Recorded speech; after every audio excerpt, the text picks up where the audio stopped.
Bonjour et bienvenue à une nouvelle chronique aujourd'hui avec Claude Beaulieu, qui est psychologue et également conférencier. Et aujourd'hui, ton thème, je l'adore, c'est les pièges du perfectionnisme. Alors, tu vas nous expliquer c'est quoi exactement ça, le perfectionnisme? Ben, on a tendance à croire que le perfectionnisme, c'est quelque chose de positif. Beaucoup de gens ont cette croyance-là parce que, le perfectionnisme nous apporte à accomplir des choses, mais plus souvent qu'autrement, ce trait de personnalité-là entraîne beaucoup de problèmes. Ah oui, des problèmes du type... Ben, est-ce que toi, tu connais des gens perfectionnistes? Ben, je lève la main en ce moment, là. Je suis comme ça. OK. Donc, les gens qui sont perfectionnistes, dans le fond, ils ont des attentes très élevées à propos d'eux-mêmes, souvent se mettre des pressions énormes, ce qui apporte souvent à être déçus de leur performance, ce qui vient affecter souvent leur estime. Donc, c'est un ensemble de choses.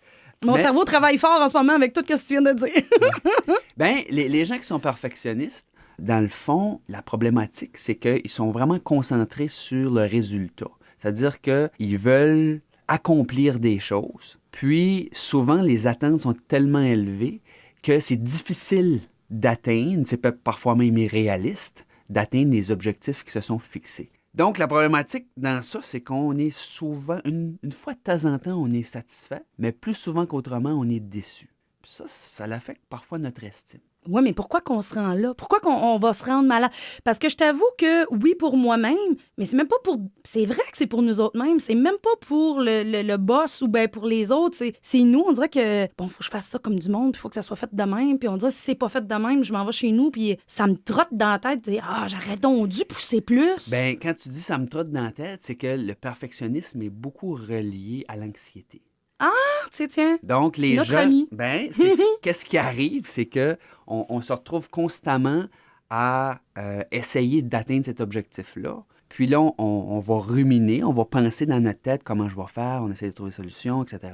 Puis on est constamment à cette quête-là qui nous apporte un stress parfois énorme. Oui, mais ça peut-tu t'apporter du bien? Parce que moi, quelque part, ça me pousse à être meilleure. Ben, la différence entre le perfectionnisme puis une personne consciencieuse, Ah! une personne consciencieuse va se fixer des attentes réalistes, parfois difficiles, mais réalistes. La OK. personne perfectionniste, elle, va en faire beaucoup plus qu'elle a besoin de faire.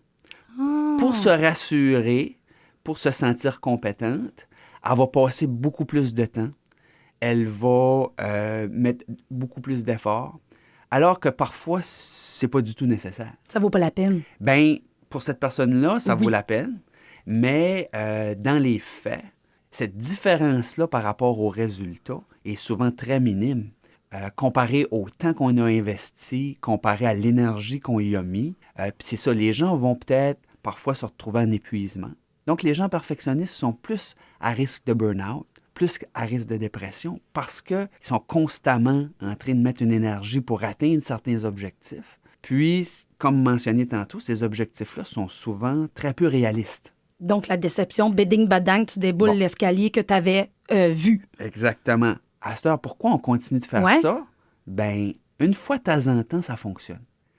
Fait que dit- le sentiment là, de ouais. Oui, j'ai réussi. Ouais. Les gens valorisent cette réussite-là. Là, ça me donne la motivation de continuer de faire ça. L'estime de soi est beaucoup en lien. C'est-à-dire que pourquoi on fait ça? C'est pour notre estime, augmenter notre estime. Prendre de la valeur plus à nos yeux. Plus souvent qu'autrement, ça diminue notre estime. Occasionnellement, ça nous donne un boost. Occasionnellement, j'aime vraiment la parenthèse de occasionnellement. Mais quand on entend tout ça, là, je suis certaine, là, je prends une conscience de tout ça quand t'en parles. J'imagine qu'il y en a plusieurs qui, en ce moment, eux autres aussi, parce que là, ils pensent qu'ils font de l'anxiété, mais pourquoi ils savent pas, puis ça peut être une piste, le fait d'être perfectionniste. Mais y a-tu des solutions à ça quand on vient de prendre conscience que, hé, je suis comme ça, moi, qu'est-ce que je pourrais faire pour changer ça? Bien, on a découvert que en thérapie, la thérapie au niveau psychologique peut aider les gens. OK.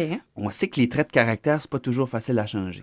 OK? Non, pas trop. Mais lorsqu'on est conscient que le perfectionnisme nous apporte des problèmes, que ce soit en termes de gestion de notre horaire, que ce soit en termes d'anxiété, que ce soit en termes de fatigue, d'épuisement, le psychologue, lui, peut nous aider vraiment à comprendre qu'est-ce qui se cache derrière ça, pourquoi on a développé ces patterns-là, puis qu'est-ce qu'on peut faire justement pour adresser les issues qui sont derrière ça, puis diminuer nos attentes, changer nos perspectives pour justement retrouver un équilibre, puis sortir de ce pattern de perfectionnisme-là. Donc, quand on prend conscience que ça nous amène dans un mauvais chemin, parce on va finir par s'en rendre compte. Là. Comme tu dis, s'il y a de l'anxiété puis il y a tout le reste qui suit, de la fatigue, bien, peut-être bien qu'il est temps d'aller cogner à une porte. C'est ça, lorsqu'on se rend compte qu'il y a plus de côté négatif Oui. que de côté positif, bien, vous pouvez consulter.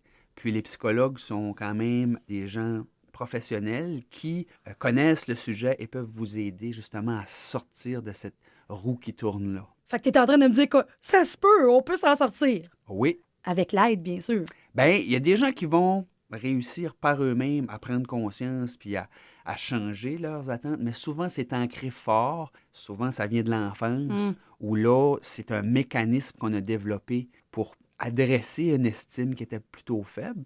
Puis, on est comme coincé là-dedans. Donc, des fois, ça prend de l'aide.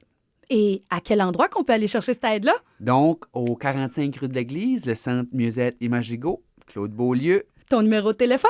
223-0900. Ben merci beaucoup. Au plaisir.